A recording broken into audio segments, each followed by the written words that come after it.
Sous les yeux d'un peu plus de 2300 spectateurs au stade Parsemin, Istres reçoit Auxerre avec l'envie de mettre fin à 2 matchs nuls consécutifs.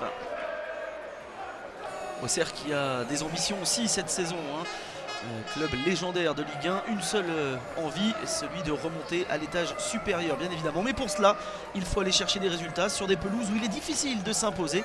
C'est le cas de ce stade Parsemin de Istres. D'ailleurs, après le coup d'envoi, la première occasion de cette rencontre va être pour les joueurs locaux avec la frappe de Bagali Dabo après un ballon en profondeur donné par Jérôme Leroy, de retour aux affaires après une année loin des terrains. Réaction auxerroise dans la foulée, Julien Vial reprend un centre de la gauche, ça file dans les nuages. Une demi-heure de jeu ensuite, faute auxerroise au milieu de terrain. Jérôme Leroy se précipite pour frapper ce ballon. Repris de la tête par Bagali Dabo qui transforme, deuxième but cette saison pour Dabo. Le mètre 80 de l'attaquant fait toute la différence face à une défense auxerroise assez apathique. A noter la passe décisive de Jérôme Leroy, inspiré sur son ballon, autant que la sortie hasardeuse signée Olivier Saurin. Auxerre qui va se compliquer la tâche ensuite, 35e minute de jeu, Marco Ramos est exclu pour une faute assez violente sur un adversaire, rouge direct alors qu'il avait déjà pris un jaune un petit peu plus tôt dans la partie.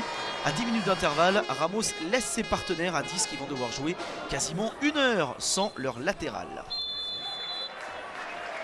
Istres se dit donc que le plus dur a été fait en marquant et en jouant en supériorité numérique, sauf que Auxerre va réagir et se montrer finalement plus dangereux à 10 qu'à 11. C'est ce qu'on va voir au moment où les 21 acteurs font leur retour sur le terrain. On disait Auxerre plus à l'aise et qui va être récompensé en seconde période après un bon ballon côté gauche.